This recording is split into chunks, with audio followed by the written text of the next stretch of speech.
what makes Valispace different from the standard requirements and system engineering tools that already exist? So one of the main differences is the way that we connect the data, right? So basically, you can make models of what you're building or your requirements, etc. But if you don't actually connect the data and the values and the meaning behind it so that it propagates when something is changed, then your model becomes very quickly outdated. Hello, everyone, and welcome to the Altium OnTrack Podcast. I'm your host, Zach Peterson. Today, we are talking with Louise Lindblad and Marco Witzmann, both the co-founders of Valispace. This is a new acquisition by Altium, and I'm very excited to talk to them, especially since they are going to be integrated into Altium 365. Louise and Marco, thank you so much for joining us today. Thanks for having us. Glad to be here. If you both could, maybe Louise go first and then Marco, if you could just share a little bit about your background and some of the projects that you've worked on. Sure, yeah, I'll go first. So my background is in physics and aerospace engineering. That's what I studied at university. And I started working as a satellite engineer. So I was a satellite systems engineer for several projects, both big projects and also small ones. So my last project when I worked as satellite engineer was what we call a CubeSat. So it's a very, very small satellite, 10 by 10 by 10 centimeters. And I actually had the satellite on my desk and was tinkering with the electronics and with all the subsystems. And my main work there was actually designing the systems and also specifically the attitude control systems of the satellite. Yeah, and for me, I studied space engineering and computer science, and then I worked on what is called Meteosat third generation. It's one of Europe's biggest satellite projects. So it's a weather satellite for the next 20 years and was like a €2 billion project. And in this, I was focused on systems engineering and making sure that hardware and software would actually match the day that we would launch it. Very interesting. And Louise, you said you studied physics. I also studied physics. Nice. So very, very close to my heart. I think the next question I have is more about Valispace. What gave you the idea to create Valispace? And if you could maybe give us a short description of what Valispace does. Valispace is systems and requirements engineering software.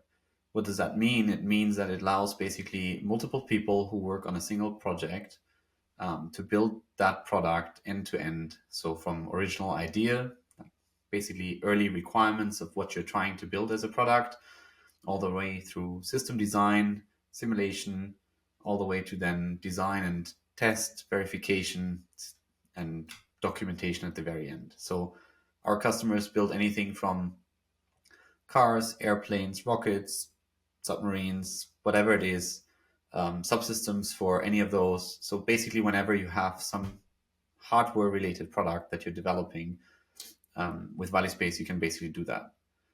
And the key idea for that came when I was originally working at my old company. And I realized 7 years before we launched the satellite, we had 20,000 official documents and 300,000 unofficial documents that were all on the server, and they were describing the spacecraft. And I said, that cannot be the best way of how we do engineering today. Like, something is broken. If you ask the software engineer, you would never ask them like, hey, can you send me code line number 20 to 44?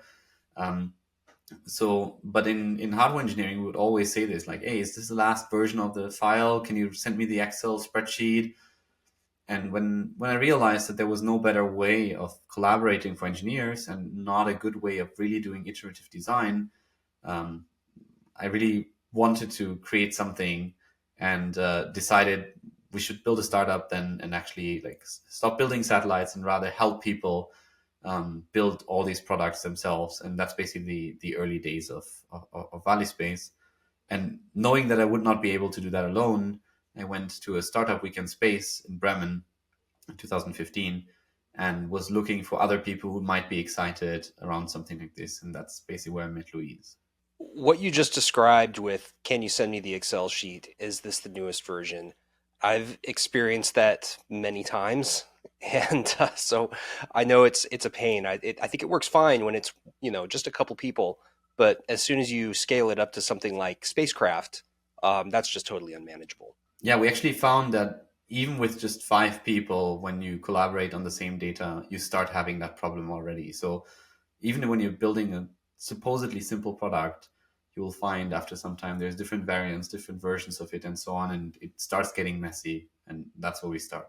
Even Sorry, go ahead. with this small project that I was working on, right, the CubeSat that I was talking about, it happened several times that I did a lot of work, and then a few months after, someone on the team, and we were not so many people, right, but communication is always difficult, and they came and said, well, we actually changed, there should be this amount of batteries instead of the amount that we said first, and then I had to basically redesign all my work, right? So it happens in smaller projects as well, and that's why I was immediately like convinced by Marco's pitch on the startup weekend, and decided to join the team to actually make life a bit easier for engineers. So once you guys got together and you started down this road, what was your vision for Valispace? Our vision was really to empower engineers to be able to build better products, right? So we want to take away all of this manual work of actually searching in documents or trying to find the latest value, right? This is all work that you shouldn't have to be doing as an engineer. You should actually be able to focus on the innovation and building great products and taking humanity forward in a way, right? That engineers are always in the forefront of making lives easier for people in general. And we believe basically that the tooling is a big part of this, and that we should be able to accelerate the pace of innovation for engineers. Yes, and when you think of this innovation, basically just think back when the AOL Messenger, for example, was created, right? That was done by probably a few hundred software engineers. They were all sitting there trying to build the best software that they could.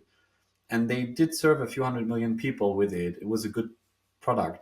But then a few years later, WhatsApp came around with just 25 people on the team. They were able to build a software that served billions. So now the question is, what's the difference, right? And the difference is engineering practices and software. They had better tools, better systems in place to be able to do that. And ultimately, that's the grand vision of Valispace is imagine what the hardware world could do if we would also finally give them the right tools and would not have people spend all that time on all these non-engineering tasks like documentation, looking up values, having meetings, redoing work, and all of these things. But instead, if people could really just make the engineering work, trade-offs, just calculations, deciding things, and basically, we want to see the same leap forward that software has seen over the last 20 years now happening in the hardware world as well. So having small teams being able to build very complex systems and having big teams being able to build the things that we're all waiting for to be built, like Mars colonies or whatever it should be, right? So it really is all about empowering engineers to do what they were set up to do in the first place. One thing I'm curious about with this is why hasn't any of the software kind of tools that are used for engineering management been telegraphed over to hardware? Why is everyone dragging their feet? I think software has a unique thing where the people who are doing the work can also build the tools. So what you have is all these people who experience the pains, and then they go ahead and like solve that in a more generic way, and then they productize that and sell that to others. So software world has gotten very used to a high cadence of changing tools and adapting new technologies and frameworks. So it's also a very normal thing for a software person to say like, oh, there's a new framework out there. Let's try this for the next project and let's go this way. When you look at hardware engineering, the tool world has really not changed so much in the last 20, 30 years. And basically, one of the reasons we believe is engineers are very smart at solving their local problems. So when you have a local problem, you will have an engineer writing an VBA script or someone who will just find a way through his methods to like solve this local one. And then he has to move on, still build a spacecraft or a car or a plane. So their solutions are not going to be good enough to basically be shared in different kind of contexts. So you need this unique combination of understanding the problem in depth because you have lived it, and at the same time having the desire to basically move an industry into this new way of working. And I think every time we've seen it in the hardware world, it made a big shift, right? When you think about the CAD world and you moved from 2D drawings to 3D drawings, that was a big shift in how you would work. But no one would ever go back, right? Like no one would ever say like, oh no, we should go back to like doing 2D drawings. So these shifts are transformational for the entire industries, but they come more in these kind of step functions in the hardware world, because the adoption is not like as fast and as iterative as it is in the software world. Yeah, I think that makes sense. So what makes Valispace different from the standard requirements and system engineering tools that already exist? So one of the main differences is the way that we connect the data, right? So basically, you can make models of what you're building or your requirements, etc. But if you don't actually connect the data and the values and the meaning behind it so that it propagates when something is changed, then your model becomes very quickly outdated, right? So basically, what we're doing is we are parameterizing these models so that whenever someone changes something, so imagine I'm changing the number of batteries that I'm going to use in my spacecraft, then this change actually propagates not only through the model, but also through the documentation, through all the references that reference that specific design, right? So basically we're changing from this pull system where you would have to walk around and ask, did you update do you have the latest value? Did you update this document, right? To a push system where everyone is notified and actually has the right data at the right time. And that's another thing, which is we move all this into the browser so that you actually can get real-time updates, right? So that the engineers can have the right data that they need at their fingertips when they actually need it and don't have to go and search for it. And that basically allows this collaboration aspect of it, right? It's really about many people working on the same data at the same time.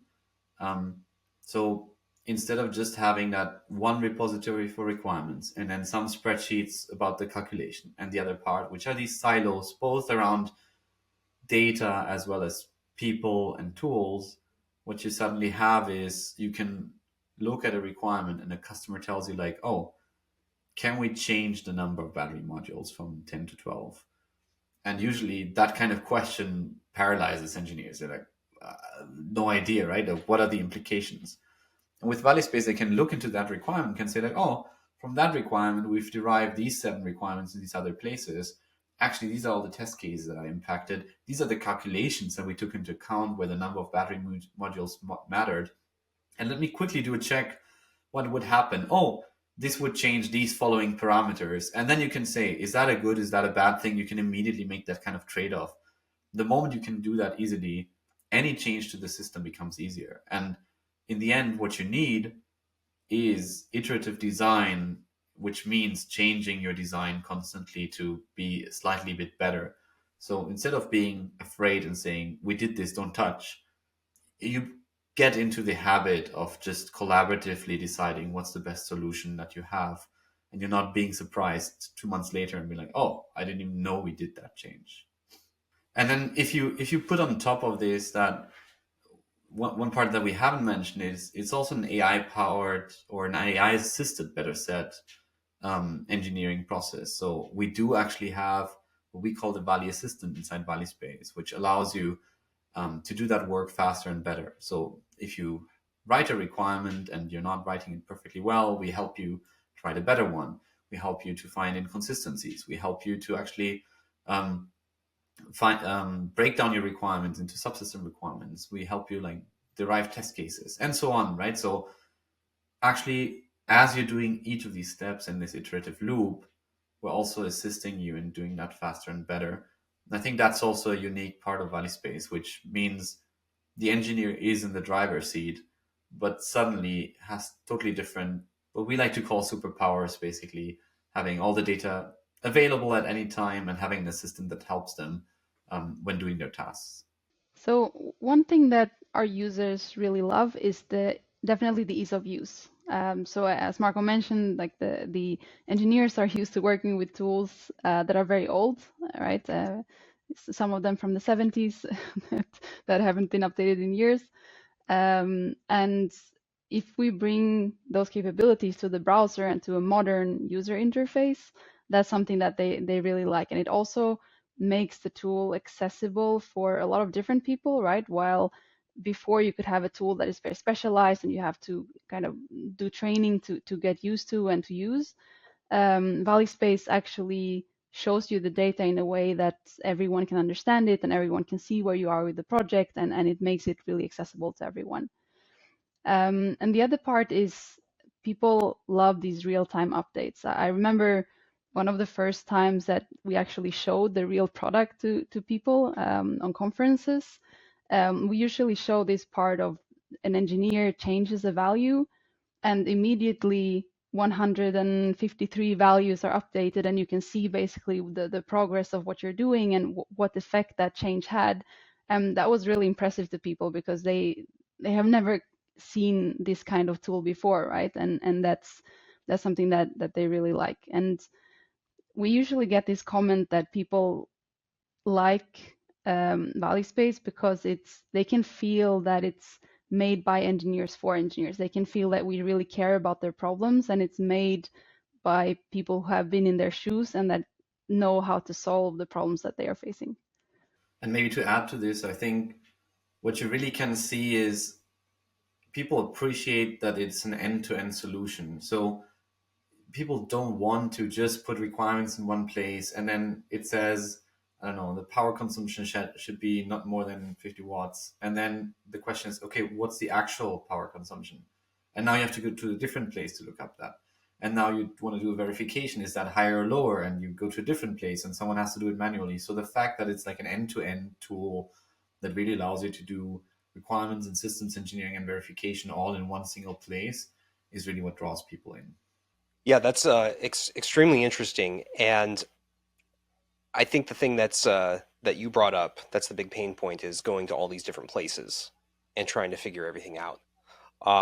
The next thing I have to ask is, there's another place related to all of this, which is tasks. Do some of those requirements then get pushed to people's task lists, or is this something that they just learn about once they start looking up requirements? No, we have also a task system. It's very simplistic, right? But you can put tasks. But what people usually do more is actually review, right? So that's a very big part of how you then change the things in Valispace and go from requirements basically to verifications and beyond. Is actually this review cycle. So you can actually set up reviews and you can invite people who should be approver of those kind of requirements, and the requirements go through kind of a life cycle from when you start writing it to actually when it goes to verification and testing. And maybe additionally to that, what we implemented is something that we got inspired by the social networks, which is this idea of subscribing to things. So usually the engineer knows very well what they need to be aware of in the system, right? If I'm the person working on the battery, I want to know everything that works on the battery. But maybe if I'm the electronics person, I might have to be aware of all the electronics thing in different equipments, right? So, or the thermal person. So, like Louise said before, to go from this pull system where you have to ask everyone to a push system where you get all the things in your inbox, basically, it's all about you decide what you want to subscribe to, and then you get notified whenever things change within what people have been building that affects you. And this way you don't need necessarily a list of 300 tasks of please still review this, but it's more you always are aware of all the things that are happening. And usually engineers know very well what they then have to do about that. I think it's all started with a LinkedIn message by Anand Deva, who's the general manager for the A365 and cloud business. And he basically messaged and said, like, hey, we've been looking into requirement tools and we really see that you're doing something innovative. Don't you want to have a conversation? And that was the kickoff point where we said, oh, that's interesting. Like, let's see what Altium is doing on that side. And we were really impressed by that strong move into the cloud, the vision of basically bringing all of these disciplines together and finding out that it should help all these electronic engineers do their work well, but acknowledging that there's more stakeholders that need to be picked up and that also need to collaborate on the same kind of data. So that vision really stuck. And as we then got to know the leadership on Altium side more, we first started with a partnership of actually bringing the softwares together on a prototypical level and showing that it can provide value. And as this was progressing, and at the same time, we started to see, that bigger vision of really connecting people in a single platform to do their work well. We really started to get that strong feeling that maybe beyond partnership, there is something we should be exploring here. And as we then found that we would really be complementing that vision of um, bringing engineering as a full discipline to everyone, while having the tailwind of Altium's expertise and customer base and name with it. We quickly realized that this was the right move, both for both sides basically, and it really became this win-win situation where our team could really help Altium do that next step in getting in the direction of systems engineering and thinking it from that perspective, and where on the other side we would like be part of this bigger team that actually has this vision which goes beyond what we could even have done before. I think that makes sense. Yeah. Shifting gears for just a moment, if we could. As I mentioned at the top of the show, Altium recently acquired Valispace. So my question to you guys is, when did you first hear that Altium was interested in Valispace, and what made you think or believe that Altium was the right fit for Valispace? Sure. So we're bringing Valispace onto A365 as an app. And this integration basically bridges the gap between the requirements world, which is describing your product as you want it to be, right? So it's describing what you want the product to do, to the actual physical world of how is that implemented in the electronics, right? So basically it's addressing this complexity of today building products has a lot of electronics and has a lot of requirements on it, and it's basically addressing that complexity and bringing those disciplines closer together. And basically, it allows the electrical engineers on the one hand to actually know more about the requirements that are on top of that, and to know that they are designing the right thing.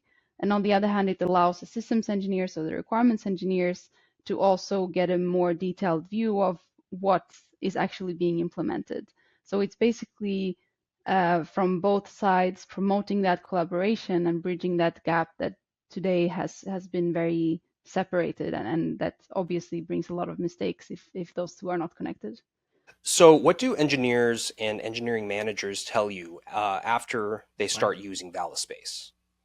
So I really think that bringing this into the hands of both electrical as well as systems engineers and all the people around it is really allowing people to do full traceability of changes basically and preventing rework, right? It's really that case where people say, oh, I wasn't even aware that this has been changed, or if I had just known that you implemented it like this, we could have gone a different way, right? Like how many projects do we know that face severe project delays because things pop up at the last minute, because things could have been foreseen, that were known somewhere in the organization already before, and projects get delayed, they cost more, and in the worst case they actually fail, and all of these kind of oversights and errors that could have been prevented, it basically can prevent, right?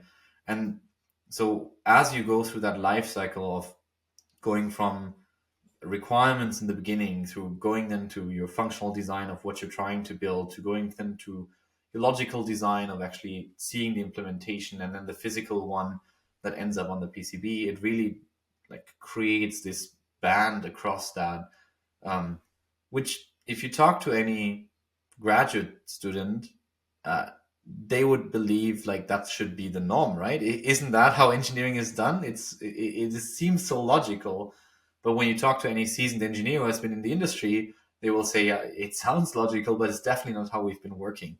So I really think it bridges the gap between what everyone knows how engineering should be, which is fully interconnected and having these kind of things available in both directions, and the reality that we have today, which is very separate and very error prone.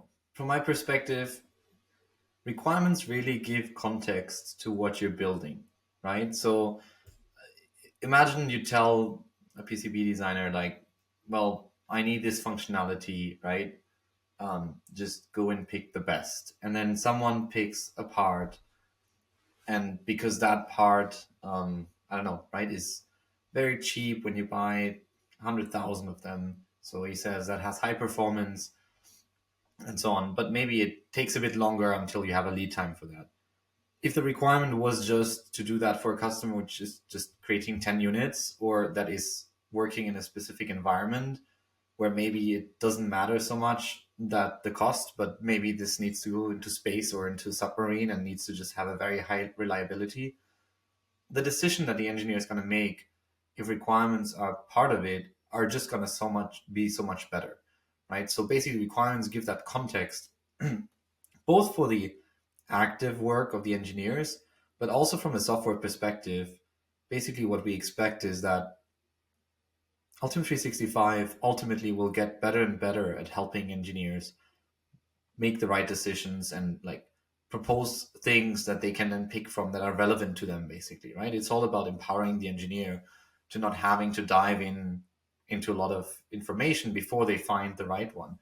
And requirements really expose that kind of context to it. And I really believe that once you have these kind of project needs and what you're trying to achieve very clear inside the system, both for the engineer as well as the system itself, you can have a software that just feels like it is assisting you in getting where you want to be, instead of just being this random catalog that you have to interact with, just being this random piece of software.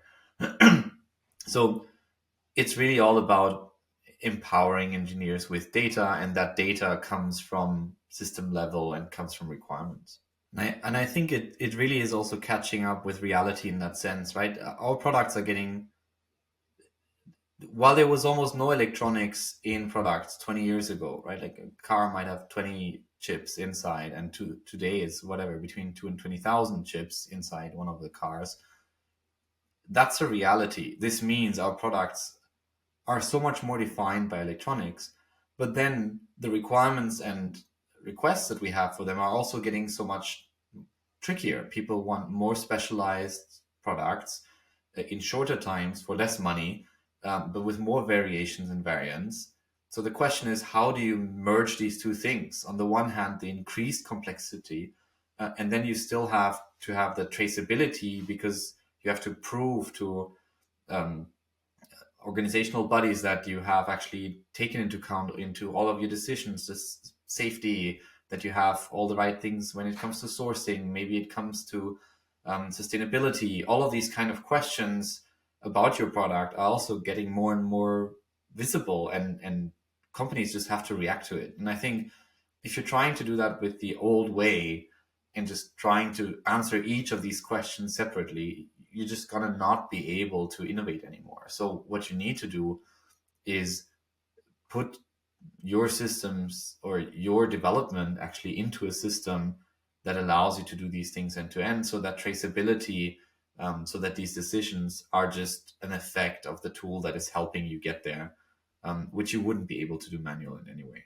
So, are there any specific success stories or case studies that highlight the benefits of this integration with 365? Yeah, we did. As Marco mentioned before, we already started last year with this partnership, and we did a very successful proof of concept integration at the time. So this was meant to be just for a few select customers to actually test out our hypotheses for this integration. And basically it confirmed our hypothesis and the main pain points that we were seeing. So one of them was that it's easy to miss requirements when you're doing the design, right? So the engineers that actually do the PCB design and the lower level implementations, it's easy that they actually miss that there was a requirement that they should have taken into account. And this integration, this POC actually allows the engineers to see what's on the other side, right? To see the requirements while they are doing their work.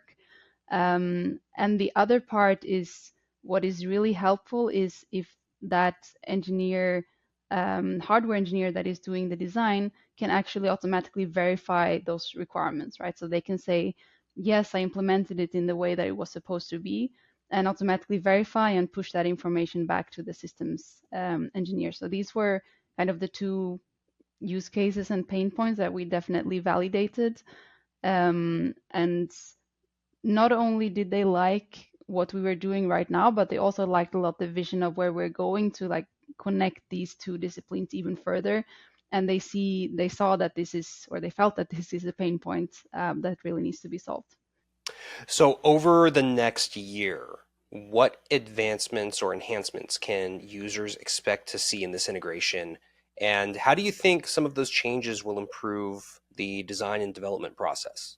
So it's really about connecting the disciplines further, right? So some of the things that we're looking at is exposing more data on either side, right? So for example, if you are doing the system design or the requirements, you might want to know which components have been selected for your board design, right? So exposing that kind of data and making this seamless.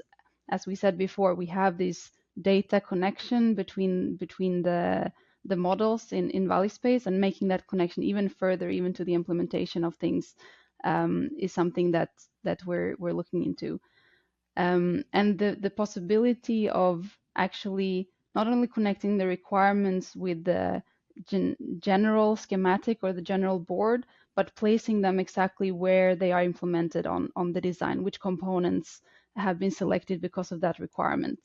So imagine that you have a requirement that says the maximum operating temperature is 60 degrees, right? Then you will need to check that all the components that are on that board actually satisfy that requirement, right? So if the hardware engineer can then say, okay, these are the components that I've selected, and here is why this satisfies that requirement, then you kind of close the loop on, yes, this has been verified, and we are sure that the part selection was made to the requirements that we set up, right? So basically streamlining all of this design and verification process and connecting even further the disciplines together. I think that's the plan. Yeah, and just to add to that, if you look at the actual process of designing a full product, right, there is this framework called RFLP, so it stands for requirements. There is the functional design, the logical design, and the physical design, right? So this goes from like very high level, what are we trying to do, to actually what is being implemented. And these kind of disciplines need to be very well integrated and connected so that the work of the engineers can be more efficient, and not only more efficient, but also more effective, right? So we can actually help with the decision making and make the products more innovative if these things are connected. And the vision is really to transform the way that products are developed by merging these kind of disciplines, like by merging the requirements, the functional, the logical, and physical aspects, and to help engineers just being able to build better products in the future.